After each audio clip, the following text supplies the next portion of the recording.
ሰላም ከመይት ጸንሑ ክቡራት ተኸታተልትና ንሎሚ ኣብ ዘደልናልኩም መደብ ኣብ እዋን ቃልስን ናጽነት ካብ ዘጋጠመ ሓቀኛ ዛንታ ሓንቲ ኤርትራዊት ስድራ ዝትርኺ ክኸውን ሳብስክራይብ ዘይገበርኩም ሳብስክራይብ ከምኡን ናብ ኩሉ ንዘይሰምዖ ንኽበጽሕ ላይክ ብምግባር ብጽሞና ክትከታተሉና ብኽብሪ ንዕድም። እታ ናይ ዓሰብ ስድራ አቶም እንቆሬስ ማሉ ብጠለብ ናይ ዓማዊል ገዛ እናኸዱ መርፍእ ብምውጋእ ብዝረኸብዎን ኣታውዮም ደቆም ዘዕብዮም ዝነበሩ ኣብ ኣስኳላ ኢጣልያ ዝተማህረ ሚካኤል መንቆሬስ በወገኑ ንኢጣልያውያን ናይ ገዛ ርእሶም ቋንቋ እናማህረ ብዝረኸቦ ኣታዊ ንስድራ ይሕግዝ። በዓልቲ ቤቶም ወይዘሮ ሂማን ወልደ ሳሙኤል ከዓ ኣብ ገዛ ብፍቕርን ሓልዮትን ስድራ ይኣልያ። ብስራት ከም ኣሕዋታ ትምህርቲ እናተኸታተለት ኣብ ትሕቲ ስድራ ይዓኺኻ ገና ትሕቲ ዕድመን ከላ ብስድራ ቤታ ክትሕፀ ምዃና ምስ ተነግራ ነቲ ብሃንደበት ዝቐረበላ ናይ መርዓ ሕቶ ክትቅበሎ ይረድየትን። ኣእሙርኣ ብዛዕባ መርዓ ሓሲቡ ስለ ዘይፈልጥ እውን እንታይ ከም ትገብር ትፈልጥ ኣይነበረትን። ኮይኑ ግን ኣተዓባቢኣ ካብ ፍቓድ ስድራ ቤታ ከም ዘይትወፅእ ገይሩ ስለ ዝመልመላ ብዘይካ ምቕባል ካልእ ኣማራጺ ኣይነበራን። ቤተሰብ ናይ ክልቲኦም ስድራ ብዝነበሮም ቅርበት እዮም ንኽልቲኣቶም መጻምድቲ ዘራኸብዎም። ንደላይኣ ኣባ ሓጉኡ ኣባት ነብሲ ስድራ ኣቶም መንቆሬስ እዮም ዝነበሩ። ሰይቲ ሓውቡኡ ንደላይኣ ከዓ ንብስራት ኣሞኣያ። እዚ ናይ ክልቲኦም ስድራ ምትእስሳር ዝያዳ ክቀራረቡን ክሳብ መውስቦ ክበጽሑን ድማ ኣኺልዎም። ብስራት እቲ ትምርዓዎ ሰብ ኣይትፈልጦን እያ፣ ንሱ እውን ኣይፈልጣን። ጉዳይ ዘይተርፍ ከም ዝኾነ ምስ ኣጥለለት ግን ንዓ ዝተባሃለ ጎበዝ ከመይ ከም ዝመስል ብዓይኒ ሕልና ክትቆርጾ ፈተነት። ብርሃነ ኣብቲ እዋን ኣብ ዓሰብ ኣብ መንግስታዊ ስራሕ ብስራት ከዓ በስመራ ኣኽርያ ምስ ስድራ ቤታ እዮም ዝነበሩ። ሓደ እዋን ብርሃነ ነታ ናይ መጻኢ በዓልቲ ቤቱ ክርኢ ምስ ሓዉ ናብ ቤታ መጸ። ነቶም ክልተ ኣሕዋት ከመጋይሽ ብስራት ምስ ኣንገደቶም ኣመስጊኖም ድማ ወፁ። ንሳቶም ምስ ከዱ ከዓ ካብ ኣባላት ስድራ ቤቶም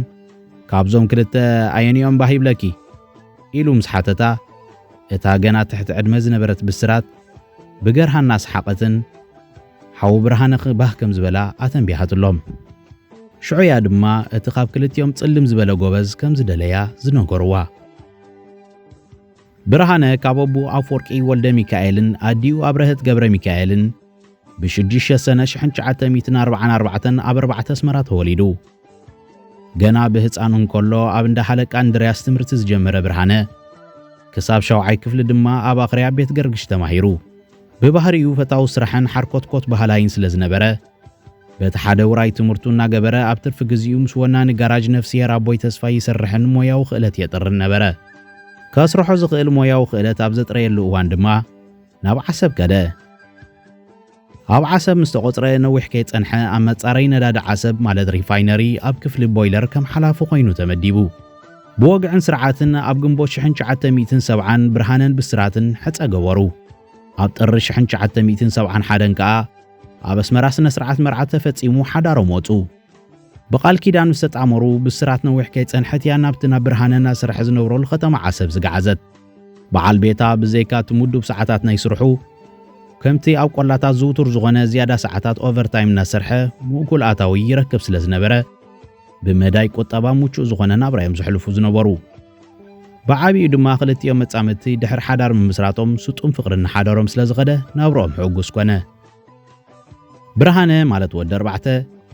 ለይቲ ይኹን ቀትሪ ረጊኡ ኣብ ቤቱ ኮፍ ዝብልን ዘዕልልን ኣይነበረን። ወላ እኳ ሓዳሩ ኣብ ምምራሕ ወለዱን ወለዲ በዓልቲ ቤቱን ኣብ ምሕጋዝ ጉዱስን ሓላፍነታውን እንተነበረ ምስ በዓልቲ ቤቱ ዘሕልፎ ግዜ ግን ኣመናዊ ሓደ። እዚ ኩነት ንበዓልቲ ቤቱ ዘሕጉስ ኣይነበረን። መብዛሕትኡ ግዜ ምሸት ወፂኡ ለይቲ ይኣቱ እና ሓንሳብ ድማ ወጋሕታ ናብ ገዙ ይምለስ። ቀትሪ ካብ መንግስታዊ ስርሑ ሓሊፉ ናብ ካልእ ውራዩ ኒው ነጆ ምባል ኣይገድፍን። እንትርፎ እቲ ውፅእ ርጊ ኢሉ ኣብ ቤቱ ዘዕርፈሉን ዘዕልለሉን ግዜ ኣይነበሮን። ኩሉ ግዜ እቲ ውፅእ ምባል ከብዝሕ እንከሎ ሓያሎ እዋን ተባኢስና ኢና። ለምንታይ 10 ግዜ ከም ዝኣቱን ዝወፅን ክነግረኒ ይደሊን እዩ። ብፍላይ እዋን ጸልመተ ካብ ገዛ ክወፅእ እንከሎ ግብጃ ኣለና ይብለኒ፣ ወይ ከዓ ኣነ ከኣምኖ ዘይክእል ካልእ ምኽንያት የቕርበለይ። ብዛዕባ በዓል ቤተይን ካልኦት ከምኡ ዝኣመሰሉ ብዓሰብ ዝነበሩ ብፆቱን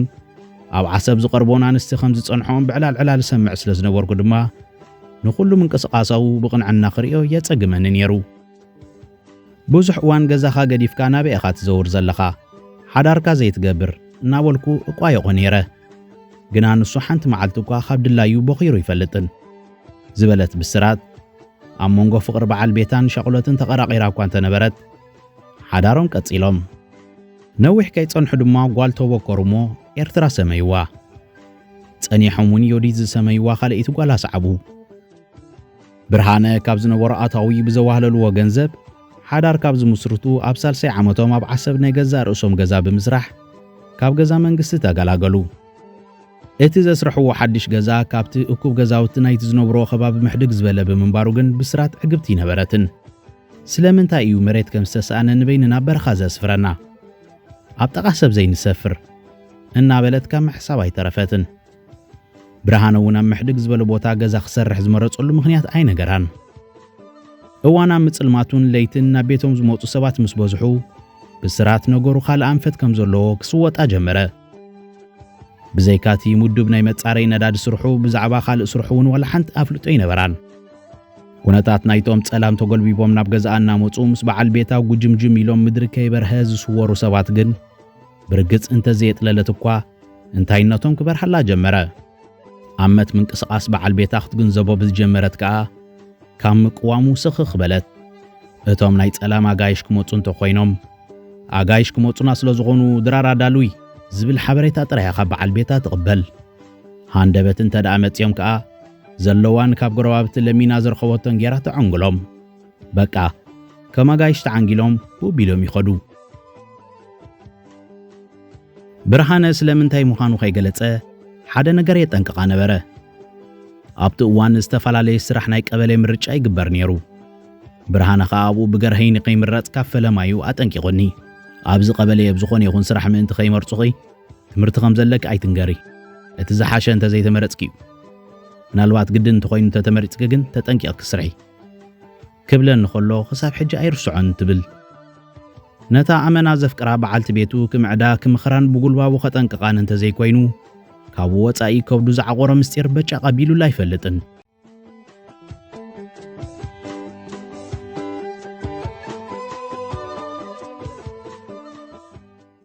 ኤርትራውያን ነበርቲ ዓሰብ ብኢትዮጵያውያን ተኸቢቦም እዮም ዝነበሩ ስለዝኾነ ያ ድማ በዓል ቤታ ኣብቲ ብወታደራትን ኣንስቲ ወታደራትን ዝተኸበበ ገዛውቲ ለይቲ ይኹን ቀትሪ ላዕልን ታሕትን ምባሉ ዘሻቕላ ዝነበረ ምናልባት እቶም ብጸላም ናብ ቤቶም ዝመላለሱ ሰባት ሓንቲ መዓልቲ ክረኣዩ ወይ ብሓሰውቲ ክፍለጡ ስለዝኽእሉ ወትሩ ቅስንቲ ነበረትን ቀይሕ ሽብር ዝቃላቀለሉ እዋን ስለ ዝነበረ ሓደ እዋን ጨርቃን ኣምሲለ እዚ ከባቢ ኣምሓሩ ዝበዝሕዎ ቦታ እዩ ንስኻ ድማ ብጽልሚ ስለትማሳሰሎምሲ ንግዚ ዋላ ናይ ኣምሓራ ስም ዘይትቕይር ምስ በልክዎ ዋይ ሞይተ ድየ ብናይ እዚኣቶም ስም ድማ ክጽዋዕ ኢሉ መሊሱለይ እቲ ኣብኣቶም ዝነበሮ ምሕር ጽልኣት ዋላ ኣብ መንጎኦም ከሎ እዩ ከክህዶ ዝደሊ ነይሩ ኣነ ድማ ህድእ ዘይትብል ድላዮም ክገብሩኻ ስለ ዝኽእሉስ ኣብ ገለ እዋን ሸለል እናበልካን እናተመሳሰልካን እምበር ደረቕ ድፍረት ኣብ ሓደጋ ከውድቐካ ይናበልኩ እምዕዶ ነይረ ብምባልያ ዝነበራ ስጋት ትገልጽ ድሕሪ ምውዳቕ ስርዓት ሃይለ ስላሴ ደርግ ህላውነቱ ኣብ ኤርትራ ንምርግጋጽ ዝኾነ ይኹን ስጉምቲ ካብ ምውሳድ ድሕር ዝብለሉ ነገር ኣይነበረን ዕላል ዓድታትን ከተማታትን ኤርትራ ማእሰርቲ ሞት ምፍልላይ ጭንቂ ጥራይ ዝነበረ ኣብ በረኻታት ኤርትራ ዓብ ኣርእስቲ ዝሓዘ ከዓ ናጽነትን ዓወትን ስርዓት መንግስቱ ነቲ ዳርጋ ንኹሉ ዜጋ ዝጸለዋ ኣብ ዓድን በረኻን ዘስፋሕፈሐ ውዕውዕ ሃገራዊ ናይ ናጽነት ምንቅስቓስ ክጻወሮ ይከኣለን ስለዝኾነ ድማ ንኹሉ ህዝቢ ኤርትራ ከም ተጋዳላይ ብምውሳድ በኣልማማ ስጉምቲ ክወስድ ዝነቐለ ተጋደልቲ ፊት ንፊት ምስ ሰራዊት መግዛእቲ ቃልሲ ክሕይሉ እንከለዉ ስራሕቶም ውፍያት ከዓ ማዕረ ማዕሪኡ እናበርትዐ ይመጽዩ ብውሽጥን ብደገን ዝተኸበበ ሰራዊት መግዛእቲ ዝረገጾ መሬት ከይተረፈ ምእማን ናስኣነ ደም ንጹሃን ብምፍሳስ ነቲ ዝተላብዐ ቃልሲ ክዕግስ ላዕልን ዝላሕትን ዝብለሉ እዋን ነይሩ ብርሃነ ወዲ ኣርባዕተን ብጾቱን ካብ ወትሩ ብዝለዓለ ኣብ ሃገራዊ ጉዳይ ኣተወኪሮም ተንቀሳቐሱ ንህይወቶም ኣብ ሓደጋ ኣትዮም ኣብ ከርሲ መግዛእታዊ ጸላእ ኮይኖም ውድባዊ ተልእኾኦም ካብ ምፍጻም ድሕር ኣይበሉን ኣብታ ብኢትዮጵያውያንን ብዝተወደቡ ኣቐበልቲ ሓበሬታን ዘዕለቕለቐት ከተማ ዓሰብ ስልኽልኽ እናበሉ ንጸላኢ ዕርቃኑ ብምውጻእ ሃገራዊ ግቡኦም ብተወፋይነት ኣብ ምምላእ ቀጺሎም ብኡ መጠን ድማ ስጋኣት ብስራት ሰማይ ዓረገ ሓደ ግዜ ናይ ምሸት ኣጋይ ስለ ዝመጹ እታ ሰራሕተኛ ድራር ኣቐበለቶም ኣቐቢላቶም ምስ ተመልሰት መብራህቶም እንዴል ኣርአዮ በለትኒ شعو بزربات سرحتنيا أمنا سنبيده مبرهتهم أب عصب قربتنا زنبرن دحار نابقد لزخدن زيقايو نابقد لمقادوكوا بوربت إحنا ينيرو اتا سرحتنيا نادما إيطوبياويتيا أبرأس زين مبرهتهم تصبوق جيرات فولتو فلما نبرهانة أويعين مبرهتهم سلام نخبلو مسحاتتكوا أفكيد اللي اتو إلينا خالئتا السلام إليه تمليسه نايتا سرحتنيا قدايقن أمنا شغلني كابتن مسانا زبل عن زستيان زنبرا حيالو إيطوبياوان قربابتنا بقوب عينن نحلوانا أم حساوين توافيرن يرن اتا سرحتنيا انتنجيرا خالق من رقاقت إزا اليومون اينبرن هقوبرو زخيل سلزي نبرني بتنا عاقو منولو زخيل من قد حاسيبه نزوخان السبن خيت الزاربا محيلة قبل هستيايا ولا بقى سقاتين تزي تقنطته نساقن دحانت اتو كساب نفلاله مستيرا يملقوتن اتي سرعت درق قيح شبر وي دما قي شبر يلوس شميو جاملاو مغزفتي إرتراويان زسعبه وفري أب استقربلو እዋን ነይሩ ከተማታት ኤርትራ ደም ሰላማውያን ብዙጾም ወታደራት ዕልቅልቅ ኢለን ናይ መግዛእታዊ ሓይሊ ናይ ጸጥታ ሰባት ፈቆዱ ፊንፊን ናበሉ ተቃውሞ ኤርትራውያን በአጋን ምልማስ ከይደቆሱ ይሓድሩ ብርሃነ ብዝእዋን እዚ ካብ ወትሩ ብዝልዓለ ምንቅስቃሳትን ምስቶም ናይ ጸላም ሰባት ንምርኻብን ቀጸሎ እነ ሓንሳብ ንበዓልቲ ቤቱ ምኽንያት እናሃበ ክሳብ በዓል ጢዖን ከባቢኡ እናበጽሐ ዕማሙ የሰላስል ወላ እኳ ብስራት ብርግጽ ትፈልጦ ነገር እንተዘይነበራ ብግምት በጽሐተያ ዱሮውን ከይተወደበት ናውድብት ተቀይራ ካባና ምሕድግ ዝበለት እንዳመን ምዃና ዘይፈልጣ ዕጽውት ገዛ ነይራ ሓደ እዋን መኾሰር ሒዘ ከምዘ ጸራር መሲለ ናብታ ዕጽውት ገዛ ክኸይድ ሓቢሩኒ ገለ ነገር ዝሓዘ ሳንኬሎ ድማ ሂቡኒ ሳንኬሎን ስኮባን ሒዘ ናብታ ገዛ ኸይደ እታ ሳንኬሎ እንታይ ከም ዝሓዘት ዋላ ሓንቲ ይፈልጥኒ ብርሃነ ምስጢር ክነግረኒ ከም ዘይደሊ ስለ ዝፈልጥ ከዓ ሓተትኩዎን ኣብታ ገዛ ምስ በጻሕኩ ሓንሳብ ኣብኡ ተደናውጌ ነታ ሳንኬሎ ምስ ንብረታ ገዲፈያ ተመሊሰ ቅድሚኡን ምስ ጎረቤተይ ነታ ገዛ ኣጽሪናያ ንኽንምለስ ምስ ሓበሩና ኣጽሪናያ ተመሊስና ኢና ሕጂ ክሓስቡን ከለኹ ኣቐዲምና ኸነጽርያ ዝመደቡሉ ምኽንያት ነቲ ዝስዕብ ስርሖም እዮም መንገዲ ዘጣጥሑ ነይሮም ኣቐዲምና ነጽርያ እንተደኣ ነርና ኣብቲ መልእኽቲ ሒዝና ንኸደሉ እዋን እውን እቲ ዝዕዘብ ሰብ ከም ልሙድ ክወስዶ ስለ ዝኽእል ኣድህቦ ክገብረልና ይክእልን እዩ ስራሓት መዓልታውን ናበዝሕ ምስ ከደ ከዓ ዋላ እኳ እቲ ምስጢር ብጋህድ እንተዘይነገረኒ ኣብቲ ስራሕ የሳትፈኒ ብምንባሩ ነገራቱ ተረዲእኒ ብዝኾነ ይኹን ሰብ ከይተወደብኩ ድማ ንገዛእ ርእሰይ ወዲበ እተሓጋገዞ ነይረ ኩነታት ዓሰብ በብእዋኑ ካብ ዝኸፍአ ናብ ዝበኣሰ እናዓረገ ኤርትራዊ ዜጋ ንህይወቱ ውሕስነት ዘይረኽበሉ ናብራ ክሕልፍ ተገደደ ዝኾነ ኤርትራዊ ኣብ ዝኾነ ይኹን ቦታ ብዝኾነ ይኹን ኢትዮጵያዊ ወይ በኣምሓርኛ ዝዛረብ ክግረፍ ዕለታዊ ተርእዮ ኾነ ሰማይን ምድርን ዓሰብ ከባቢኣን ብርዓዲ ተኸደነ ብናይ ስርዓት ደርግ ፕሮፓጋንዳ ዝሰኸሩ ዘይደቂ መሬት ኣብ ፈቐዶ ጎደናታት ንዝረኸቦ ኤርትራዊ ብኣባትርን ዕንጨይትን ምጭፍጫፍ ስራሕና ኢሎም ተተሓሓዝዎ ገለ ካብቶም ኢትዮጵያውያን ጎረባብቶም መባልዕቶምን መሳቲቶምን ክሒዶም ብዘይንሕስያ ተሳህልዎም ሕግን ስርዓትን ናብ ሓጊ ኣራዊት ዘገዳም ተቐይሩ እቶም ግዜ ዝሃቦም ስደተኛታት ደም ደቂ ሃገር እናፍሰሱ ጎደናታት ዓሰብ ዓንደሩሉ ዘርከበ ኢትዮጵያዊ ኣብ ቅድሚኡ ዝጸንሐ ኤርትራዊ ክፍሊ ኣካላት ከይመረጸ ኣባትር የውደቐሉ ኩሉ ኤርትራዊ ተሰናቢዱን ተዳሂሉን ኣሜን ንኽብል ደረስ ዘይብሉ ናጽነት ዝተዋሃቦም ሲቪል ኢትዮጵያውያን ተቐማጡ ዓሰብ ነታ ከተማ ኣይትጽርና ኢሎማ ዜጋታት ንነፍሲ ወከፍ ስጉምቲ ብሽቁራራ ካብ ምጽባይ ሓሊፎም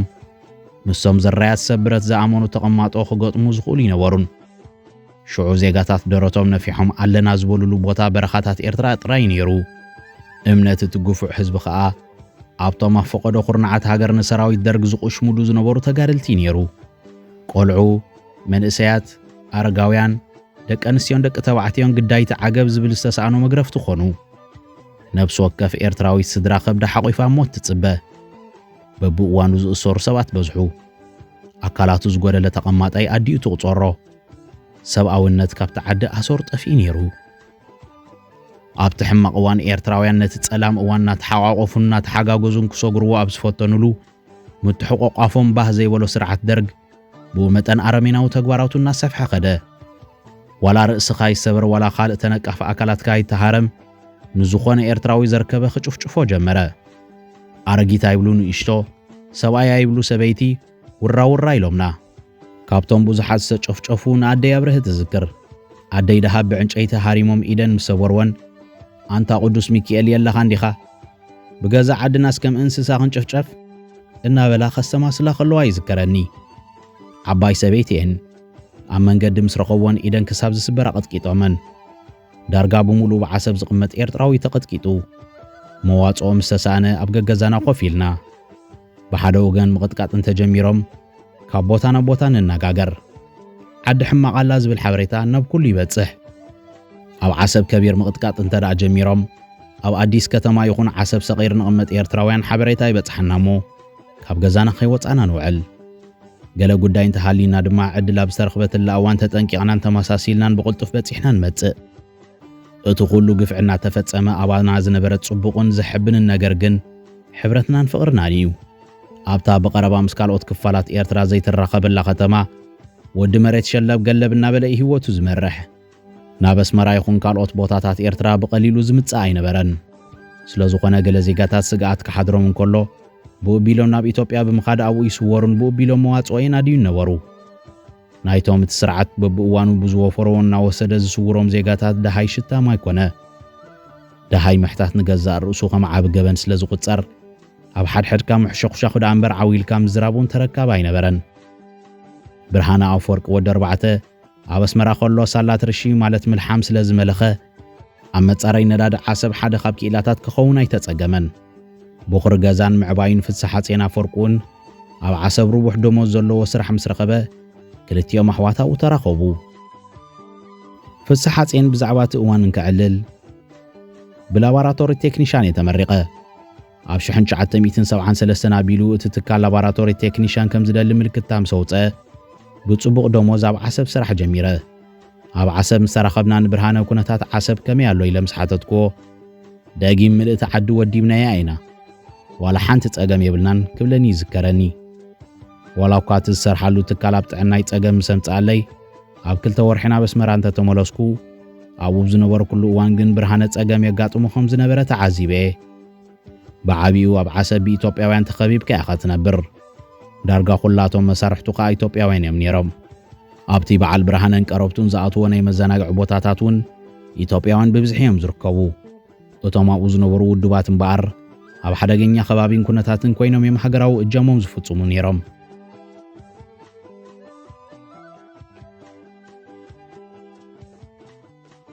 ብርሃነ ኣብቲ መንግስታዊ ስርሑ ታንከራትን ቱቦታትን ናይ መጻረይ ነዳዲ ይልሕም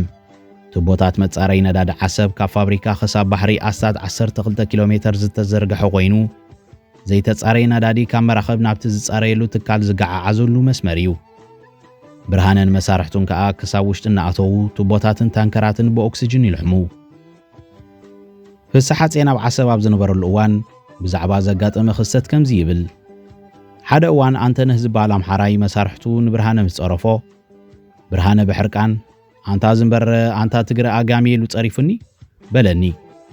ኣነ ድማ ይጽረፍካ ንስኻ ባል ህዝባዊ ሓይልታት ኢኻ ንኹሉ ነገር ብትዕግስትን ሓለፍካ ዝተዋሃበካ ስራሕ ትሰርሕ እምበር ዘጠምተካ ግብሪ ክትፍጽም የብልካን ኢለ ኣጠንቀቕክዎ አንተነህ ንብርሃነ ካብቲ ስራሕ ንኸስጉጎ እዚ ሰብ ኣብዚ ንኽሰርሕ ክእለት የብሉን ኢሉ ጠሪዕሉኒ ነይሩ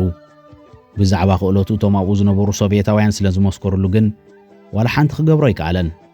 እንተኾነ ግን እናሻዕ ሕማቕ ግብሪ እናገበረ የጨንቆ ነበረ ምናልባት ጭብጢ ዳ ኣይረኸበሉን እምበር ምስ ተጋደልቲ ከም ዝሰርሕ ጠርጢርዎ ክኸውን ይኽእል እዩ ዝብል ግምት ኣለኒ መሳርሕቲ ስለ ዝኾኑ ኣጥቢቑ ምእንቲ ከይከታተሎ ምጥምማት ናይ አንተነህ ናብ ዝኸፍአ ከይከደ እንከሎ ክዓርቆም ኢለ ተበጊሰ ምስ ኣራኸብክዎም ሓወኻ ጽጋብ ሰንጢቕዎ ኣሎ እናበለ ሕማቕ ዘረባ ምስ ኣብዝሐ ብርሃነ ብቴስታ ዘበጦሞ አንተነህ ወደቐ ክዓርቕ ኢለ ዘራኸብክዎም መሊሰብ ጸገም ኣትኹ ዝኾነ ምስ ኮነ ንዕኡ ሕኪምና ናቃባጢርና ነህዲናዮ እቶም ሶቪየታውያን እውን ብርሃነ ኣብ ስራሕ ስለ ዘድልዮም እዮም ምስለኒ ክእሰር ኣይደለይዎን ብርሃነ ግን ኩሉ ግዜ ይሕንሕነሉ እዩ ነይሩ ኣብ ከምዚ ኩነታት እናሃለዉ እዮም ድማ ቱቦ ክልሕሙ ብሓንሳብ ዝወፈሩ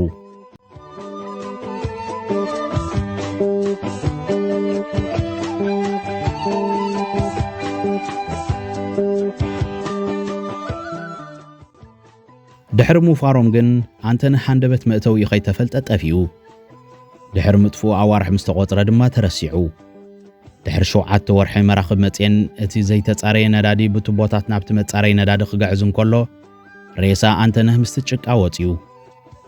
ካብቶም 7 ውሉድ መልአከ ጼና አፈወርቂ ወልደ ሚካኤል ማለት ፍስሐ ጼና አፈወርቂ፣ ብርሃነ አፈወርቂ፣ አስካሉ አፈወርቂ፣ ዓንደ ጼና አፈወርቂ፣ እማሃ ጼና አፈወርቂ፣ አብርሃም አፈወርቂ፣ ንግስቲ አፈወርቂ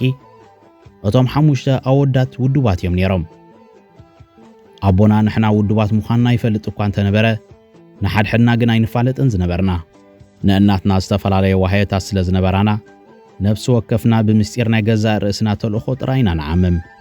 በዓል ደጊያት ሓድጉ ኣብ ዝተቐትሉሉ እዋን ኣብ 1969 ኣቢሉ ብዙሓት ወታደራት ኢትዮጵያ ናብ ከባቢና መጺኦም እናተኸታተሉ እንከለዉ እማሃ ጼና ሓወይ ምስ ዝነበረ ኩነታት ከይፍትሽዎ ስለ ዝሰግአ እዚ ኣባ ሕባለ ኢሉ ወረቐት ሃበኒ። ነታ ወረቐት ተቐቢለ ምስ ኣንበብክዋ ኣባል ህዝባዊ ሓይልታት ከም ዝኾነ ትነግር ኮይና ጸኒሓትኒ። ውዱብ ምዃኑ ድማ ሽዑ የፈሊጠ ንእሽቶ ስለ ዝነበረ ድሕሪ ሕጂ ከምኡ ከይትገብር ኢለ ገኒሐዮ። ንሱ ግን ንስኻ ናትካ ግበር ኣነ ድማ ናተይ ይገብር ክብል ይመሊስለይ። ኣቦና እውን ኣብቲ እዋን ንሕና ኣይንፈልጦን ነርና ዳ እምበር ውዱብ ህዝባዊ ሓይልታት እዩ ነይሩ። እታ ኮኸብ ጽባሕ ትበሃል ዝነበረት ናይ ማሕበር ሃዋርያት ቤት ማሕተም ኣብ ትሕቲ ኣቦይን መሳርሕቱን እያ ትመሓደር ነይራ። ህዝባዊ ሓይልታት ድማ ኣብ ጽሑፋቶም ናሕቶሙ ይጥቀሙላ ነይሮም። ናይቲ ሃይማኖታዊ ማሕበር መኪና እውን ንውድብ ዘድሊ ዝተፈላለየ ነገራት ብምስጢር የጉዕዙላ ነይሮም። እታ ናይቲ ሃይማኖታዊ ማሕበር መኪና ማሕበር ሃዋርያት ዝብል ጽሑፍ ስለ ዝነበራ ከዓ ወታደራት ብዙሕ ግዜ ቁሊሓ ይብልዋን እዮም ነይሮም። ሓደ እዋን ሓደ ኢሳቅ ዝተባሃለ ውድብ ህዝባዊ ሓይልታት ብውድብ ተላኢኹ ካብ ጊንዳዕ ናብ ቤት ማሕተም ኮኸብ ጽባሕ መጺኡ። ንኣቦይ እውን ካብ ተጋደልቲ መልእኽቲ በጺሕዎ እዩ። ኢሳቅ በታ ናይ ማሕበር ሃዋርያ መኪና ናብ ተጋደልቲ ዝኸይድ ፈንጅታት ክወስድ ናብ ኣስመራ መጺኡ። ነቲ ፈንጂ ኣብ መትሓዚ ገይሮም ብታሕትን ብላዕልን ስእልታት ናይ ጻድቃናትን መላእኽትን ከዲኖምን ኣመሳሲሎምን መኪናን ኢሳቅን ብብሎኮ ወፁ። ኣብ ነፋሲት ምስ በጽሐ ግን ኢሳቅ ምስ ንብረቱ ተታሕዘ። ኢሳቅ ሽዑ ምስ ተታሕዘ ብኡቢሎም ሓቂቖሞ። ኣቦይ ድማ ምስ ካልኣዩ ከምኡ ቐሺ ቤት ማእሰርቲ እትዮሞ። ኣብቲ እዋን ይትረፍዶ ተረኺቡካስ ዋላ ኸይተረኽበካ እንተ ተኣሲርካ ብኡቢሎም ስለ ዝሕቆቑኻ ስድራና ኣመና ሓዘነትን ተሸቐለትን። ኣቦይ በቲ ዝነበሮ ናይ ሃይማኖታዊ ስራሓት ሓላፍነት ግን ኣብ ሰበስልጣን ናይቲ መንግስቲ ተቐባልነት ነይርዎ። መልአከ ጼና ብማሕበር ሃዋርያት ምስ ቀሺ ዲሜጥሮስ ጀነራል ዳይሬክተር ናይቲ ማሕበር ሃዋርያ ከምኡውን ሃይማኖታዊ ጉዳያት ዳኛ እዩ ነይሩ። በቲ ዝነበሮ ሃይማኖታዊ ጽልዋ ብዙሓት ዜጋታት እንታይ ተርኢና ኣለኹም እዞም ሰብኣይ ናይ ሃይማኖት ሰብ ዳ እምበር ኣብ ካልእ ስራሕ ዝዋፈሩ ይኮኑ እናበሉ ሆኢሎሞም። ኣብ ርእሲ እዚ ምስቲ ሽዑ እዋን ኣብ ኤርትራ ዝነበረ ጀነራል ደበበ ሃይለማርያም ጽቡቕ ሌላን ቅርርብን እዩ ነይርዎም። ብዓብዪ ድማ ኣቦይ ኣባት ነፍሱ እዩ ነይሩ። ጀነራል ደበበ ድማ ክሳብ ናብ ቤት ማእሰርቲ መጺኡ ንኣቦይ ርእይዎ። ኣብ ዓሰብ ካብ ግዜ ናብ ግዜ ዕግርግር በኣሰ። ዜጋታት ክእሰሩ ክቕተሉን ሃልዋቶም ከይተፈልጠ ክስወሩን ልሙድ ተርእዮ እናኾነ መጸ። ኣብ በረኻታት ኤርትራ ድማ ድምፂ ውፅዓት የቃልሕ ነበረ። ሓያሎ መንእስያት ከዓ ንሓጹራትን ብሎኮታትን ስርዓት ኢትዮጵያ እናሰገሩ ሜዳ ወረዱ። ኣብቲ እዋን ኣብ ከባቢ ዓሰብ ልዕሊ 7 ቦጣት ነዳዲ ብተጋደልቲ ምስ ተቓጸላ ሰበስልጣንቲ ስርዓት ሸበድበድ ኣተዎም። ኣብ ነባሪ ከተማ ዓሰብ ዝያዳ ረዓዲ ንኽፈጥሩ ተንቀሳቐሱ። እተን ቦጣት ኣብ ዝተቓጸላሉ እዋን ብርሃንን ብጾቱን ተስ ናይ ባሓቅን ተስ ምኽንያት ክኾኖም ኣብ መርዓ ናይ መንግስቲ ኣብ ዝተባሃለ ንብርሃን ወዲ ሓውቡ ግብጃ ነበሩ። ብስራትን ካልኦት ከምኣ ዝኣመሰላ ኣንስትን ድማ ናይቲ ግብጃ ዕዱማት ነበራ። ክጻወቱን ሆ ክብሉ እንከለዉ ሓንቲ ኢትዮጵያዊትን ምስኣቶም ነበረት። ሽዑ ንሽዑ ድማ ቦጣት ስለ ዝተቓጸላ ተሓጒሶም ግብጃ ከም ዝገበሩ ነቶም ናይ ኢትዮጵያ ናይ ጸጥታ ሰባት ብምግላጽ እቲ መርዓ ናይ ባሓቂ ከም ዘይኮነ ሓበረት። ብስራት ብዛዕባ እቲ ዕለትን ክትገልጽ ነቶም ኣብቲ ግብጃ ዝነበረና ደቂ ኣንስትዮን ደቂ ተባዕትዮን ብምሉእና ቤት ማእሰርቲ እትዮምና ብዙሕ ከይጸናሕና ነተን ደቂ ኣንስትዮ ውፅኦም ነቶም ሰብኡት ግን ኣትሪፎሞም ወፅኦም እናበልና መዓልታት ሓሊፉ። እዚ ጥራይ ዘይኮነ ከዓ ድሃይ ንክትሓትት እውን እናተሸቆረርካን ትፈልጦ ሰብ እንተረኺብካን እዩ። እንተ ሓቲትካ ዋላ ሓደ ከምዚ ለው ወይ ኩነታቶም ከምዚ ዝብል የለን። ኣብ ዓሰብ ኣለው እናበልና ከለና ገሊኣቶም ናብ ደሴ ማለት ሰሜን ኢትዮጵያ ገሊኣቶም ድማ ናብ ዓለም በቃኛ በአዲስ አበባ ዝርከብ ዝዓበየ ቤት ማእሰርቲ ተወሲዶም። ብስራት ትኹን ካልኦት ቀረብቲ ናይቶም በዓልማማ ዝተኣስሩ ኤርትራውያን ሰሰቦም ከናድዩ ላዕልን ታሕትን በሉ። በዓል ቤት ኣብ አዲስ አበባ ዓለም በቃኝ ከም ዘሎ ዳሃይ ምስ ረኸበት ዳሃዩ ክትገብር ዓዲ ኸደት። ግድን በዓላ ክትቅልቦ ስለ ዝነበራ ክልተ ህፃናት ሓደ ብሕቋ ሓደ ብኢዳ ሒዛ ኮሎኪዮ ምግቢ እሱራት ከተማላልስ ኩነታቱ ክትሓትትን ሎምዶ ጽባሕ ይወፅእ ክትብልን ግን ግዜ ተዓዝረ ኩነታት ማእሰርቲ ብርሃንን መሰልቱን ኣመናና መረረ ቀጸለ መዓልታዊ ብዘስካሕክሕ መንገዲ እናተቐጥቀጡ ኣካላቶም ክሳብ ዝጎድል መርመራ ኣሕለፍዎ ከብዲ እግሮም ብሓውና ተቃጸለ ተሳቐዩ ገሊኣቶም ብሰንኪ መግረፍቲ ህይወቶም ሲኢኖም ብዘይንቡር ተቐቢሮም ተሪፎም ምስጢር ምውፃእ ብምሕንጋዶም ከዓ ንሕርቃን መርመርቲ ኣገንፊሉ ዝበኣሰ ስቃይ ኣስዒቡሎም ብስራት ነቲ እዋን ብምስካሕካሓት ገልጾ ከም ዝበሃል ሓደ ኸዳዕ ስለ ዝሓስወሎም ንገበኖም ኣኽሪሩሎም እዩ ናብሮም ስቃይ ነይሩ መዓልታዊ ደሞም ክሳብ ዝፈስስ እዮም ዝቕጥቀጡ ዝሕፀብ ክዳውንቲ ንኽትወስድ የፍቅዱ እኳ እንተነበሩ በዓል ብርሃነ ግን ከይንስንብድ ኢሎም ክዳውንቶም ኣይሰዱልናን እዮም ነይሮም ምኽንያቱ ክዳውንቶም ብደም ዝጠልቀየ እዩ ንሕና ንወስደሎም ምግብና ሓንሳብ ይህብዎም ንሓንሳብ ድማቶም ዋርድያ በዓላቶም የትርፍዎ ስለ ዝነበሩ ኣብ ግዳም ኮፍ ኣብ ዝብልሉ እዋን ወታደራት ከይርኢና እናተጠንቀቕና ኣብ ርሑቕ ኮይና ብልዕሊ እቲ ቐፅሪ ነማዕድዎም እሞ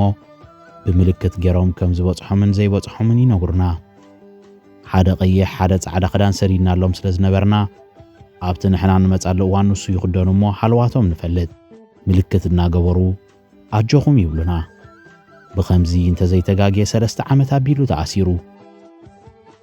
ብርሃነ ኣብ ቤት ማእሰርቲ ብዝነበረሉ ወላዲኡ መልአከ ሰላም አፈወርቅ ወልደ ሚካኤል ምስ ሰበስልጣን ኢትዮጵያ ጽቡቕ ሌላ ስለ ዝነበሮም ንወዶም ክሪኡን ኩነታቱ ክፈልጡና በአዲስ አበባ ነቐሉ ወዶም ፍስሐ ጼና አፈወርቂ ብዛዕባ እዚ ኣቦይ ንሓያሎ ኣብ ኤርትራ ዝነበሩ ላዕለዎት ሰበስልጣን ኢትዮጵያ ኣባት ነብሶም ስለ ዝነበረ ብሃይማኖታዊ መዳይ ብዘጥርዮ ምቅርራብ ተሰማዕነት ነይርዎም ንኣዲስ አበባ ምስ ተበገሰ ጀነራል ደበበ ሃይለ ማርያም ኣቦይ ኣባት ነብሱ ዓበ ቀሺ ምዃኑን ዝምልከቶ ኣካል ክትሓባበሮም ከም ዘለዎን ብምጽሓፍ ናይ ሕለፍ ወረቐት ይዎ ኣብ ኣዲስ አበባ ምስቶም ናይ ቤት ማእሰርቲ ሓለፍትን ጉዳይ በዓል ብርሃነ ዝሓዙ ሰበስልጣንን ምስ ተራኸበ ንግዚኡ እምበር ከነውፅኦ ኢና ኢሎሞ ኣብኡ ንኽልተ ወርሒ ጸኒሑ ከዓ ናብ ኣስመራ ተመልሰ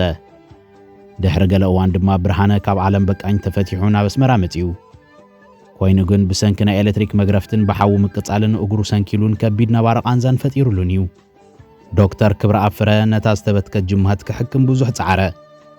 ተሓቢኡ ዝሕክሞ ነይሩ ሳላ ዝገበረሉ ጻዕሪ እግሩ ተማሓይሻ እምበር ዳርጋ ምቁፅጻር ሲኢንዋይ ነይሩ ከምዚ ድሮፕ ዝብልዎ ኮይና ነይራ ኣነ እውን ብፖለቲካዊ ምኽንያት ንዓመትን 6 ወርሕን ዝኣክል ኣብ ኣስመራ ተኣሲረ ስለ ዝነበርኩ ምስ ወጻእኹ ምስ ብርሃነ ተራኺብና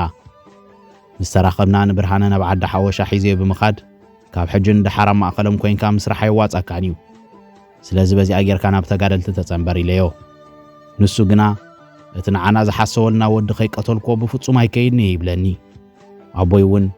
ሕጂ ናብ ገድሊ እንተዘይከድካ ኣይውላደይን ኢኻ ክሳብ ምባል ይበፂሑ ምኽንያቱ ናብ ዓሰብ እንተተመሊሱ ዝኾነ ነገራ ምኽንዮም ከይኣስርዎን ከይቀትልዎን ስጋት ስለ ዝነበረና ምለስ ኣይደለናን ንሱ ግን ዝሓሰብክዎ ከይገበርኩ ኣይከይድኒ ብምባል ኣቕቢጹና ክብል የዘንቱ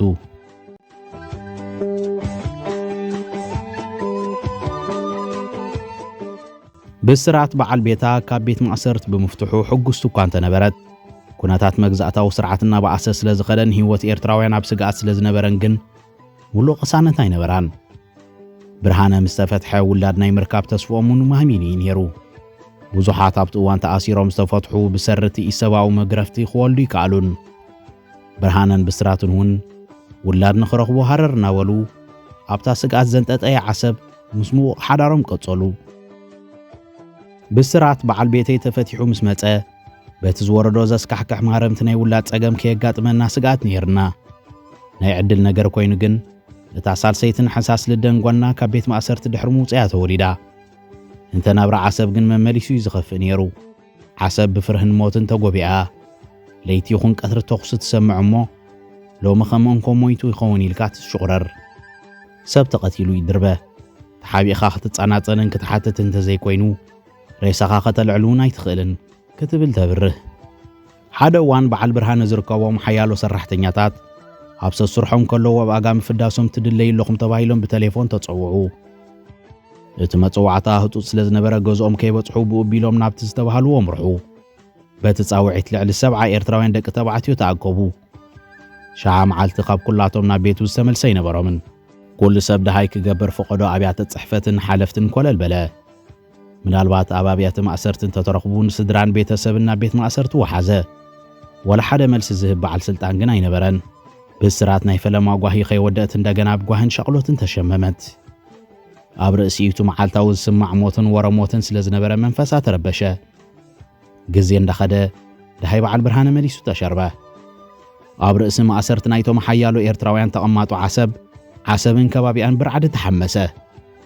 ተቐቲሎም ኣብ ጽርግያ ዝድርበዩ ኤርትራውያን ንቡር ስነ ስርዓት ቀብሪ ኸይረኸቡ መዓልታት ጸንሑ መን ምዃኑን ምፍላጥ ብማዕዶ ምቁማትን ምሕታትን ዳእምበር ሬሳ ምልዓል ብገበን ዝሕትትን ኣሰሮም ዘስዕብን ስለ ዝነበረ ሞትኮም ንቡር ተወሲዱ ዓሰብ ብሓዘን ጸልሚታ ነባሮ ዓሰብ ብጽምዋን ጓህና ተበልዑ ነቲ ሕማቕ ካብኡ ዝብእስ ክሳብ ዝስዕቦ ኣብ ቤቶም ብስቅቕታ ይጸናጸኑ ኢትዮጵያውያን ተቐማጡ ዓሰብ ከዓ ደቂቕ ምንቅስቓስ ናይ ኤርትራውያን እናተኸታተሉን እናፈራርሑን ኣብ ጎደናታት ዓሰብ ይዕንድሩ ብርሃነ ኣብ ዝተታሕዘሉ ግዜ ፍስሓ ጼና አፈወርቅን እማሃ ጼና አፈወርቅን ድሮ ኣብ ሜዳ ገሊኦም ነይሮም ዓንደ ጼና አፈወርቂ ኣብ 1972 ኣብ ጀርመን ተሰዲዱ ይነብር እኳ እንተነበረ ኣብ 1975 ብኡቢሉ ናብ ተቓልሲ ምስ ተጸንበረ ስድራ ቤቱ ደሃይ የብሎምን ናብ ሜዳ ክስዕቦም ዝተጸበይዎ ብርሃነ አፈወርቂ ግን ኣብ ኩሉ ኸይበጽሕ አንደበት ምስ ተወስደ መእተው ይተፈልጠን በዓልቲ ቤት ብርሃነ ዝኾነት ብስራት መንቆርየስን ከመዓሰቦም ዝጠፍኦም ኤርትራውያንን መዓልታዊ ስልጣንያ ተሸኪሞም ኣብ ቤት ማእሰርት ፍጭም ባላይ ገደፍዎን ዋርድያ ናይቲ ቤት ማእሰርት እኽለማይ እናተቐበሉ ከም ዘብጽሕሎም ይሕብርዎም ስለ ዝነበሩ ኣብ ቤት ማእሰርት ምህላዎም ጥራይ ቁርብ ተስፋ ሕደሩ ኮይኑ ግን እንትርፎ ትሕዝቶም በጻሕቲ ኣትሪፎም ንብረቶም ክመልስሎም ብገጺኹን ብወረቐት ርክብ ስለ ዘይነበሮም ከም ዝበጽሖም መረጋገጺ ነበሮምን ገለ መዓልታት ብዕሩብ ተስፋ ምስ ሓለፋ ስልጣንያ ምቕባል እውን ተቋሪጹ ገለ ናብ ዓለም በቃኝ ወሲዶሞም ይኾኑ ሁሉን ከለዉ ገለ ድማ ብህይወት ምህላዎም ተጠራጠሩ ክሳብ ዝርብርቡ ምሕታት ግን ኣይቋረጹን ገና ደሃይ ናይ ዝቐደሙ ኸይተጣለለን ከሎ ካልኦት ኤርትራውያን ኣብ ፈቐዶ ጎደናታት ዓሰብ እናተቐትሉ ይድርበዩ ነበሩ ገሊኣቶም ኣብ ሬሶኦም ጭርሖታት ቀይ ሽብር ቀይሕ ረዓዲ ተነቢሩሎም ንመዓልታት ኣብ መንገዲ ተሰጥሑ እንትርፎ ሓይሊ ዳኛ ዘይብሉ እዋን ዓገብ ዝብል በዓል ሕልና ዘይርከቦ ደልሃመት ብስራት ከምኡን ሓያሎ ተቐማጡ ዓሰብ ሬሳ ክሳብ ዘይረኣዩ ኣይቀበጹን እንተስ ብህይወት ክረኽቦም እንተስ ክቐብጹ ናብ ቤት ጽሕፈት ተመላለሱ ኣብ ሓንቲ ዕለት ግን እታ ጭልምንም ትብል ተስፋ ኸይተረፈት ቀሃመት ንመዓልታት ናብ ቤት ማእሰርቲ ዝተመላለሱ ትርጉም ከም ዘይነበሩን ሽዑ ተሰቆሮም ናብ ቤት ማእሰርቲ ምምላስ ከዓ ድሕሪ ዕለት ኣብቅዐ ሽዑ ገለ ዳሃይን ተረኸቡ ኢሎም ናብ ቤት ጽሕፈቶም ሰበስልጣን ምስ ከዱ ሓደ ካብ ወታደራት እንተስ ንኾንቱ ምምላሶም ኣደንጊጾም እንተስ ክሕብሮም ስለ ዝነበሮ እቲ ክስተት ኣብ ዝተፈጥረሉ ግዜ ንሱ ከም ዘይነበረ ብምሕባር ምስ ተታሕዙ ሽዑን ሽዑ ከም ዝተረሸኑ ውርድኦም ሸቐልቀልን ኮለልን ናብ መሪር ሓዘን ዓረገ ብጅምላ ምስ ተወስዱ ብዘይመላስ ወረ ብጅምላ ተቐዚፎም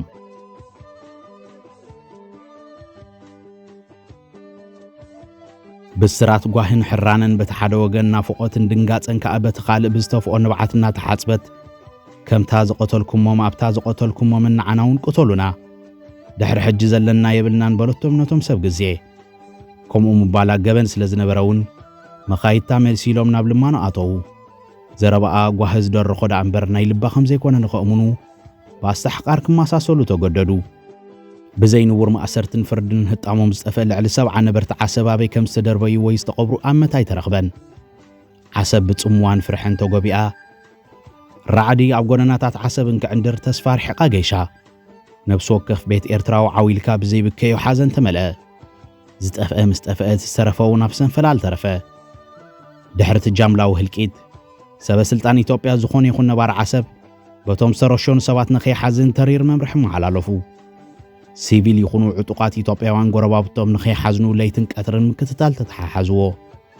ንቡርዳስ ሓዘን ምትካል ዘይሕሰብ ኮነ ጎረቤት ዝሰምዖ ብኽያት ዓብ ገመን ተቖጽረ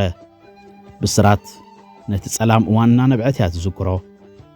ዓሰብ ከም ገሃነም እሳት እያ ኾይናትና ነብሲ ወከፍ ሰብ ኣብ ገዝኡ ተዓጺኑ ውልቁ ተሓቢኡ ዝሓዝን ዘጸናንዕ የለን ኣብ ፍሪጅ ዝጸንሐ ምግቢ ይኹን ኣስቤዛ ተበላሽዩ መዓንጣና ሓረረ ኸመይ ኣቢልካ ምግቢ ክብላዕ ዘጸናንዓካ ጓሂኻን ዘካፍለካን ዘረስዓካ እንተዘየለ ሓዘን ከቢድ እዩ ብንቡር ስለ ዘይቀበርናዮም ድማ ዝገደደ ሓዘን ተደሪቡና ንቡር መልቀስን ሓዘንን ንኸይንገብር ምስ ከልከሉና እተን ኣብ ጎረባብትና ዝነበራ ንስን ንኸይንሓዝንን ምእንቲ ክከታተላና ሓለዋ ኣውፅዮመን ወላው እኳ ምሕዛን እንተኸሉና ኣነ ግን ሽዑር ርእሰይ ላጽየ ሸፊነ ነበርኩ ሓንቲ ካብ ጎረቤትና ከም ዝተላጸኹ ፈሊጣ ናብ ገዛይ መጽያ ስለዚ ሓዘን ክዲ ክዳ ጸጉር ክላጽ ኺዮ እናበለት ኣፈራርሓትኒ ሓዚነ ክብላ ስለ ዘይክእል ምኽንያት ፈጢረ ሃሩር ግዲ ኮይኑስ ኩሉ ርእሰይ ስለ ዝቆሰለ እምበር ሓዚነ ይኮንኩን ንመንግስቲ እንተደኣ በዲሉ ደኣ እንታይ ለኽሓዝነሉ ኢለያ ኣሚናት ንግዲ ኮይና ወይ ድማ ብምልምላም ስለ ዝተንከፍኳ ኣይነገረትለይን ዕረና ጣዕምካን ከብድኻ ቆሲሉን ከሎን ዘይና ይልብኻ ተመኽኒ ሰብኣውነት ካብ ሕግታት እቶም ገዛእቲ ተሰሪዝ እዩ ወላዲ ውሉድ ቤተሰብ ቀራቢ ናይቶም ሓመድ ኣዳም ዘይለበሱ ፍጡራት ምእንቲ ንቡር ሓዘን ከይገብሩ ከም ዓብ ስራሕ ተሓሲቡ ሓለዋ ውፅዮምሉ ንገዛእ ርእሶም ዝከላኸልሉ ብረት ዘይብሎም በርጌስ ሰባት ብብረት ተጨፍጨፉ ኣብ ዓሰብ ሓዘን ዘይደብደባ ቤት ኤርትራዊ ነበረትን ብስራት ብኹሉ ይጸልሚትና ኤርትራዊ ናብ ኤርትራዊ ገዛ ኸይኣቱ ተኸልኪሉ ይህን ሚህን ዘባህለካ የለን ዝኾነ ነገር ተሸጊርካ ካብ ጎረቤትካ ወይ ፈላጢኻ ክትልቃሕ ወይ ክትሕገዛ ይትኽእልን ነፍሰ ጾርን ኣደ ክልተ ህፃናትን ስለ ዝነበርኩ ገለ ክዕግዙን ዝደለዩ ኤርትራውያን ክንራኸብ ይከኣል ስለ ዘይነበረ ተሓቢኦም ንቆልዑ ዝኸውን ብሽኮት ወይ ጸባ ኣብ ፊኒስትራ ቀሚጦም ለይኸዱ ነይሮም እቲ ግፍዕታት ካብ ሞት ዝንእስ ኣይነበረን ሞትን መግረፍትን ዘይተርፍ ምስኮነ ካብ ዝተሓዙ ሞት መሪጾም ህይወቶም ዘሕለፉን ነይሮም ክትብል ያ ቡጓህ ትገልጾ ብስራት በዓል ቤታ ምሳኣነት ካብታ ሲኦል ኮይና ዝተሰማዓታ ከተማ ክትወፅእ ኣመናታ ሃንጥየት ምናልባት ዝሓሸን ተጸንሓና በስመራን ቂዳ ኮይኑ ግን ካብ ዓሰብ ኣስመራ ንኽትመጽእ ርሕቀት ቦታ ዘይኮነስ ርሕቀት ትጽበዮ ግዜ ቀሊል ኣይነበረን እታ ሽዑ ዝነበረት ሓንቲ መጓዓዝያ ነፋሪት እያ እታ ነፋሪት እውን ረድኤት ተማለልስ ደኣ እምበር ናይ ሰብ መጓዓዝያ ኣይነበረትን ረድኤት ስርናይ ንኽትወስድ ናብ ዓሰብ ትመጽእ ዝነበረት ነፋሪት ድሕሪ 2 ወርሒ ዓሰብ ተኣቱ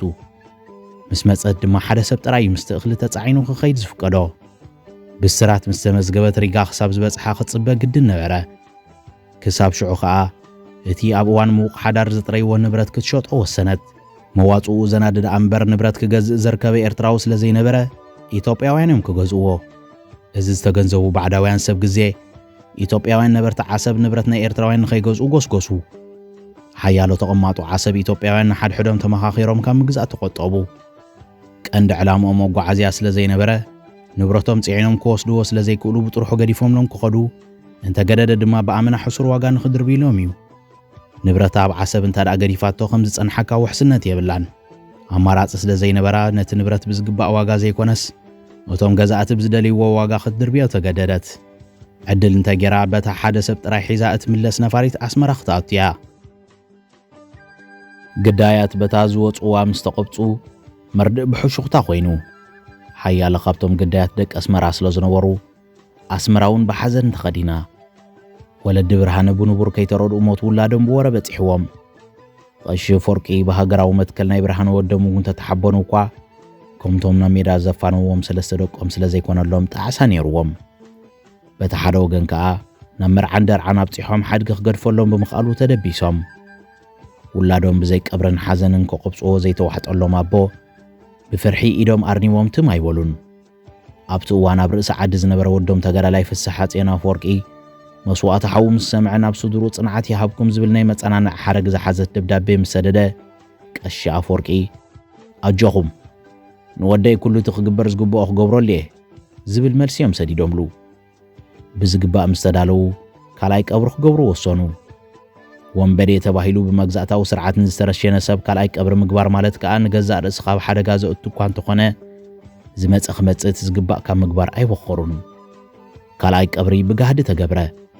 ብሃይማኖታዊ ጽልኦም ዓብ ተፈላጥነት ዘጥረዩ ቀሺ ኣፈወርቂ ሓመደ ግዳም ህዝቢ ኣሰነዮም ንኹሉ ዘሰነዮም ሓዘንተኛ ከዓ ከይትበኽያ ጉቦኢ ግን ክፍጽመሉ እየ ክብሉ ብትብዓት ወራዮም ገበሩ በቲ ዝገበርዎ ሓዘን ባህ ዘይበሎም ሓለፍቲ ስርዓት ኢትዮጵያ ከይወዓሉ ከይሓደሩ ንቀሺ ኣፈወርቂ ጸውዕዎም ንምንታይ ሓዘን ከም ዝገበሩ ምስ ሓተትዎም ከዓ ወዶም ከም ዝቐተሉሎም ብምንጋር ንወዶም እቲ ምዉት ዝግበር ኩሉ ክገብሩሉ ዝኽልክሎም ከም ዘየለዮም ሞጊቶሞም እቶም ሓለፍቲ እውን ቀሺ ኣፈወርቂ ኣብቶም ነባሮ ዘለዎም ጽልዋ ስለ ዝፈልጡ ንኸምስሉ ኣብቲ ሓዘን በፂሖም ተኻፈልቲ ኾኑ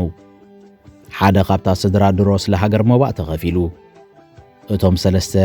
ፍስሕ ሓፄን እማሓፄን ከምኡውን ዓንደፄን ኢድ ገዛእቲ ኸይርከበሎም ብኣጋና ሜዳ ወፂኦም እዮም ስድራ ፀምያ ግን ካብ ኣብ ፈቐዶ ጎደናታት ተደርቢኻ ምጽናሕ ኣብ ሜዳ ኤርትራ ምቅላስ ዝበለጸ ኣማራፂ ስለ ዝነበረ ወለዲ ደቆም ብገዛእ ርእሶም እዮም ዘፋኑ ዝነበሩ ወለዲ ንውሉዶም ዘስንቕዎም ዝነበሩ ምርቓ ጥራይ እዩ ጽኑዕ ርገጽ ወፊርካ ተመለስ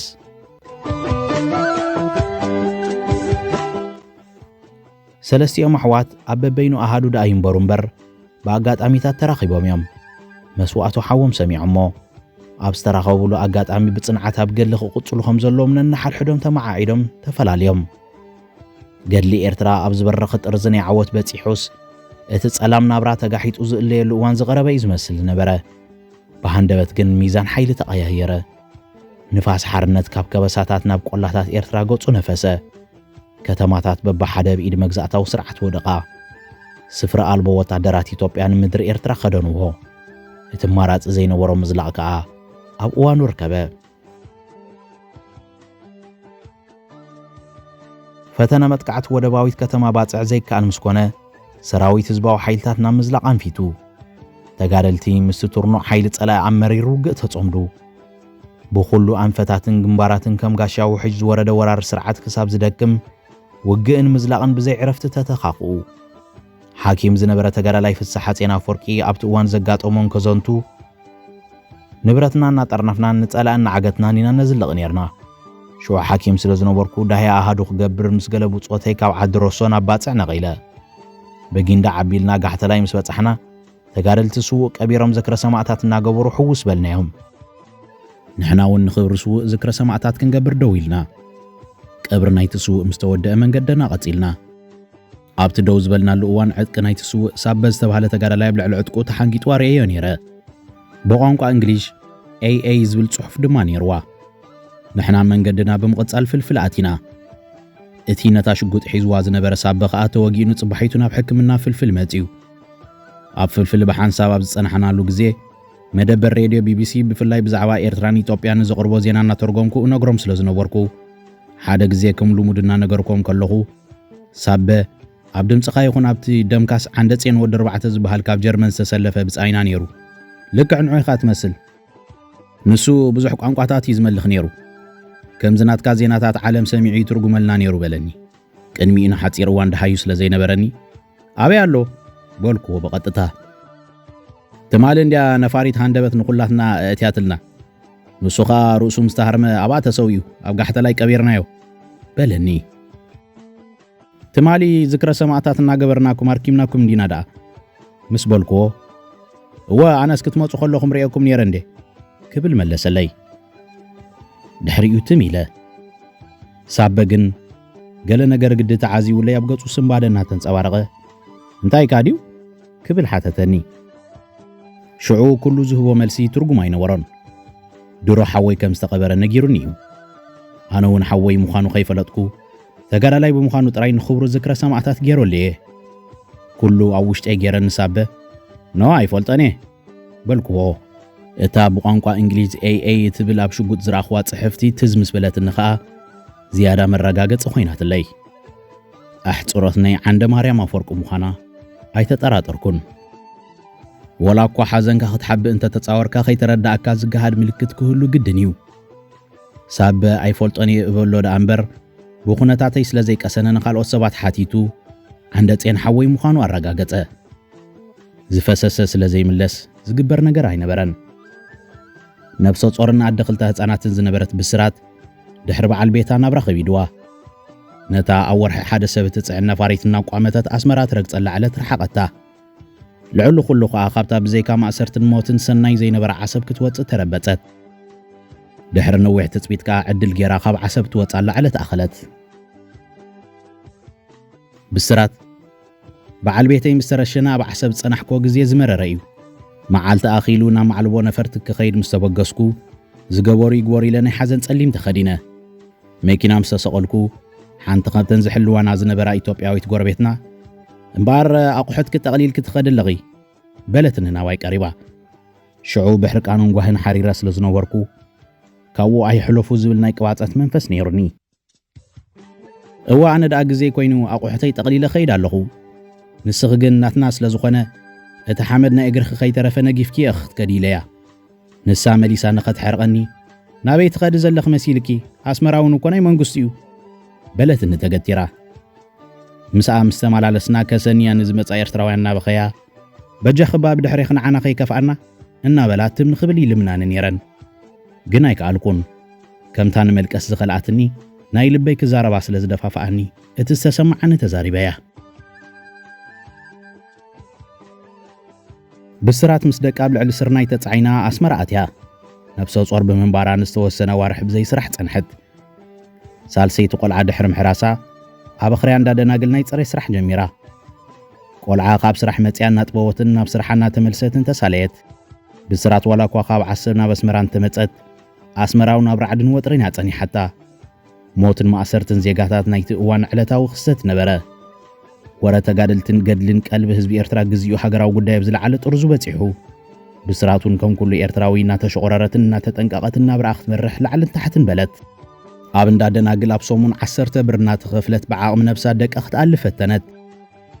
ንዝተወሰነ እዋን ብሰርሐት ሓንቲ ካብ ደናግል ስለምንታይ ኢኽ ናብ ገዛ ክትመላለሲ ኣብ ገዛ ስራሕ ነገር ኣለክ ድዩ ስለምንታይ ቀጸሊም ተኸዲንኪ ክትብል ሓተተታሞ ብስራት ከዓ እቲ ጠቡ ህፃን ከም ዘላታን በዓል ቤታ ብሰራዊት ኢትዮጵያ ከም ዝተረሸነ ናዕለለታ እታ ድንግል ብዘጋጠማ ጸገማት ኣመና ስለ ዝደንገጸትላ ካብቲ ዕለት ጀሚራ ኣብ ነፍሲ ወከፍ መዓልቲ ነቲ ሓፃን ዝኾን ብሽኮት ክትባ ጀመረት እቲ ሓገዝ ኣብቲ እዋን ንብስራት ዓብዪ ነይሩ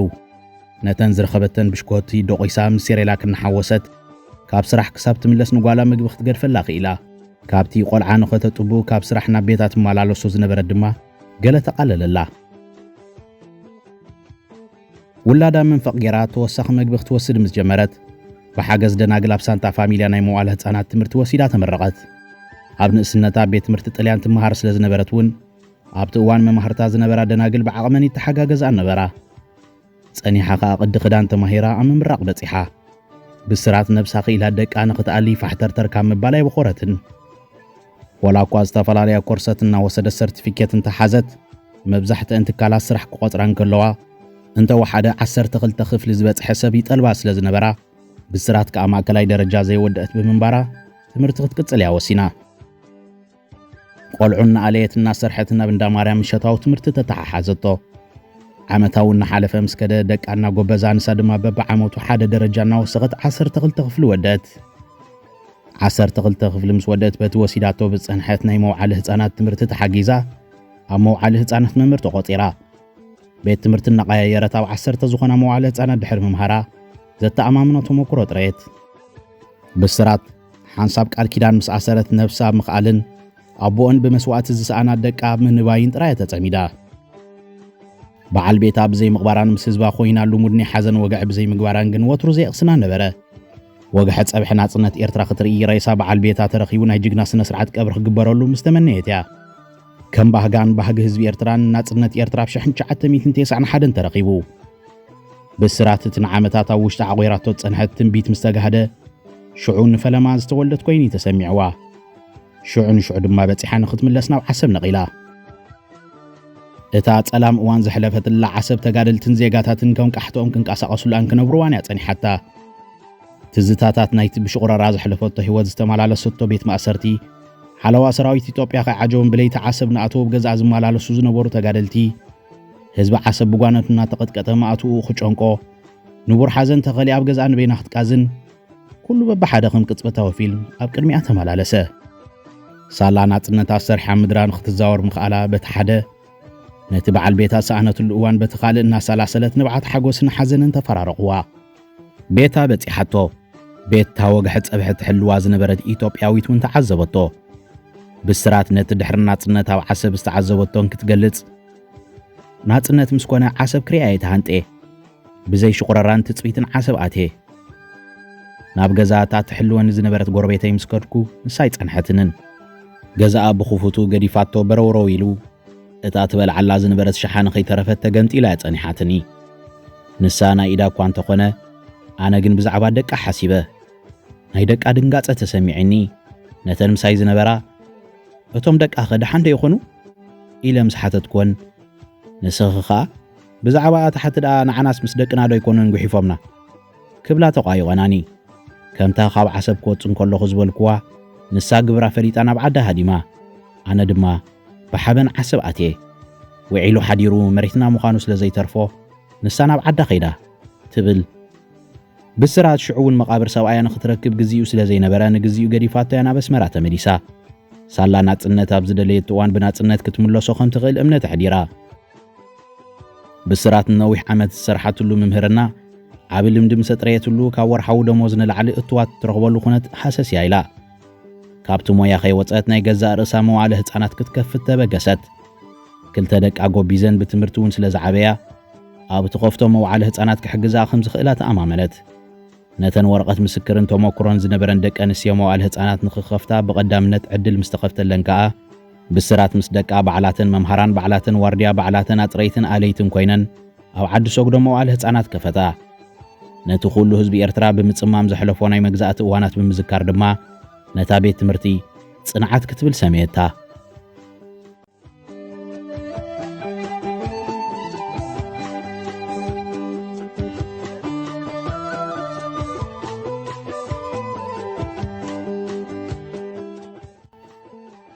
ፍስሓ ጽዮን ካብቶም ውጻእ መዓት ኮይኑ ናጽነት ኤርትራ ክርኢ በቕዐ ወላዲቱ ቅድሚ ዓመታት ከም ዝዓረፋ ድሮ ኣብ ሜዳ እንከሎ ሰሚዑ ስለ ዝነበረ ቀቢጽወን እዩ ወላዲኡ ቀሺ ኣፈወርቂ ነታ 4 ደቆም ዘውፈሩላ ናጽነት ክርእዩ ሃንቀው እናበሉ ህዝቢ ኤርትራ ንናጽነት ብሎም ጽባሕ እናተጸበያ እንከሎ ኣብ 25 ጥሪ 1991 ዓሪፎም ተጋዳላይ ፍስሓ ጽዮን ካብቶም ንሓርነት ኮሎንትኖኦም ዝወፈዩ 4 ኣሕዋት ንበይኑ ከኣቱ እንከሎ ወለዱ እውን ስለ ዘይጸንሕዎ ጽምዋ ተሰሚዕዎ ወለዱ መስዋዕትን ናጽነትን ኤርትራ ኸይረኣዩ ብምሕላፎም ኣመና ጓህየ እማሃጽን ሓውውን ኣብቲ ናይ ምዝላቕን ምክልኻልን መሪር ውግእ ከም ዝተበጀወ ኣብ ሜዳ እንከሎ ሰሚዕ እዩ እቲ ኣብ ገድሊ ከም ልሙድ ዝወስዶ ዝነበረ መስዋዕቲ ድሕሪ ሓርነት መላእ ኤርትራ ዋጋ ሓርነት ክሳብ ክንደይ ከቢድ ምዃኑ ኣብ ናጽነት ኣሰላሰሎ ብስራት ገዛ ተኻርያ ናይ ገዛእ ርእሳ መዋዕለ ህፃናት ከፊታ ን8 ዓመታት ምስ ሰርሐት ብዛዕባ ምውፃእ ፈቓድ ንግዲ ሊቸንሳ ምስ ሰብ ገዛ ብስምምዕ ክበጽሑ ስለ ዘይከኣሉ ኣብዚ ሕጂ እዋን ስርሓ ቋሪፃ ትርከብ ነቲ ስራሕ ክትቅጽሎ በደብ ስለ ዘለዋ ግን ኣብ ናይ በዓል ቤታ ጤሳ መዋዕለ ህፃናት ንኽትከፍት ፈቓዳ ምጽባይ ትርከብ ብስራት ብዛዕባ ናይ መጻኢ ህይወታን ክትገልጽ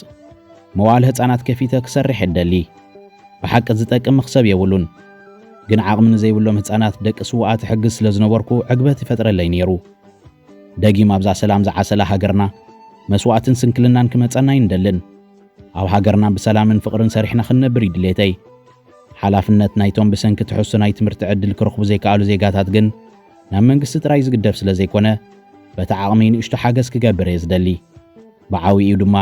ምስ ህፃናትን ምስራሕን መዋዕልን ይዕግበኒ እዩ ስለ ዝኾነ ኣብ መጻኢ እውን ቤት ትምህርቲ መዋዕለ ህፃናት ክኸፍት ይመደበይ ትብል ሎሚ ብስራት እቲ ኩሉ መግዛእታዊ ከልበትበትን ከቢድ ናብራን ሰጊራ ኣብ ሃገራ ብናጽነት ከተዘንትወሉ ብምኽኣላ ንኹሉ ነገር ግዜ ከም ዘለዎ እምነት ከም ዘለዋ ያትዕልል እታ ኣብ ንእስነታ በዓል ቤታ ብምስኣና ደቃ ንኸትዕቢ ጸገማት ክትሰግር ዝተገደደት ኣደ ሎሚ ደቃ ኤርትራ ብርሃነ ዮዲት ብርሃነን ፈቓዱ ብርሃነን ክንዲ ሰብ ኣኺለን ሓዳር መስሪተንን ደቂ ክትርኢ በቂዓላ ብርሃነን ከም ብርሃነ ዝኣመሰሉን ንናጽነት ኤርትራ ሃረር ብምባሎም ጥራይ ኣብ ኣብያተ ማእሰርቲ ምስኣተው ድሃዮም ዘይተረኽበ ድሕሪ ናጽነት ንጅግና ተቓላሳይ ዝግባእ ክብሪ ረኺቦም ኣብ ናይ ክብሪ ቦትኦም ዓሪፎም ኣለዉ ብሰሪ መግረፍቲ መግዛእታዊ ስርዓት ኣካላቶም ይኹኑ ኣእምሮኦም ዝሰንከሉ ዜጋታት እቲ ንናጽነት ዝኸፈልዎ ዋጋ ንህዝቢ ኤርትራ ክብሪ ኣግዚሙ ይርከብ ብስራት ይትረፍዶ በዓል ቃል ኪዳንካ ዝኾነ ሰብ ድሕሪ ሞቱ ብንቡር ቀብሪ ክፋነ እዩ እቲ ናይ ገዛእ ርእስና ልምዲ ናጽነት ኤርትራ ክሳብ ዝመጽእ ወትሩ ውሽጠይ ምስ ሓመመ እዩ ንበዓል ቤተይ ጥራይ ዘይኮነ ነቶም በብዝወፅኦ ብዘይደሃይ ዝጠፍኡ ዜጋታት ሓንቲ መዓልቲ ብኽብሪ ክንዝክሮም ትምኒተይ ነይሩ ንሳቶም ኣብ ዓሰብ ሰቒር ኣብ ሓደ ጋሃስዮም ደብየሞም ነይሮም እንሆ ድማ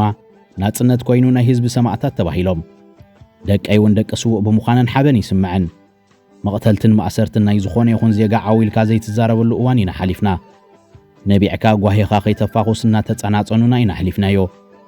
ከም ኣብ ገዛእ መሬትካ ትረግጾ ምድሪ እናፍራሓካ እናተሸቆረርካ ምንባር ዝኸፍእ የለን ክትብል መግዛእትን ናጽነትን ተናጻጽር ነፍሲ ወከፍ ገዛ ነፍሲ ወከፍ ስድራ ነፍሲ ወከፍ ዓዲ ነፍሲ ወከፍ ከተማ ናይ ገዛእ ርእሳ ዘስካሕክሕ መግዛእታዊ ዛንታ ኣለዋ በትና ሻዕና ኸፍአ ዝኸይድን ዝሓልፍን ዘይመስል ጸላም ተጓቢኣ ዝሓለፈት እያ እታ ብጭልምልምታ ኣብ ርሑቕ ትርአ ዝነበረት ናጽነት ንነፍሲ ወከፍ ድምቀታ ከም ሽምዓ ዝበርሁን ዝመኾኹን ምሩፃት እናወሰደት ቃልሲ ተቐፂሉ ዓሰብ ከዓ ሓንቲ ካብተን ብኢሰባዊ ተግባራት መግዛእታዊ ሰራዊት ኣደራዕ ዝወረዳ ክትከውን እንከላ እታ ናይ ዓሰብ ስድራ ቤት ሓንቲ ካብተን ኣረሜናዊ ኢድ መግዛእቲ ዘርከበለን እያ ስዋኣት ኣሕዋት ብርሃነ ኣፈወርቂ ዓንደ ጼና አፈወርቅን ማሐጼና አፈወርቅን ካልእ ምልክት ናይተን ምእንቲ ናጽነት ሃገር ስፍር አልቦ መስዋዕት ዝኸፈላ ስድራ ቤታት ኤርትራ እዮም ክብርን ሞገስን ንጀጋኑ ሰማዕታት ኤርትራ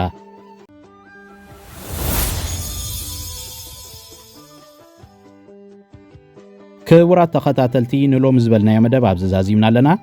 ብዘዳለና የትሕዝቶ ዓጊብኩም ክትኮኑ ተስፋ እንዳገበርና ኣብዚ መጽእ መደባትና ተኻፈልቲ ንኽትኮኑ ሳብስክራይብ ዘይገበርኩም ሳብስክራይብ ንኽትገብሩ ብኽብሪ ንዕድም ክሳብ ደጊምና ንራኸብ ሰላም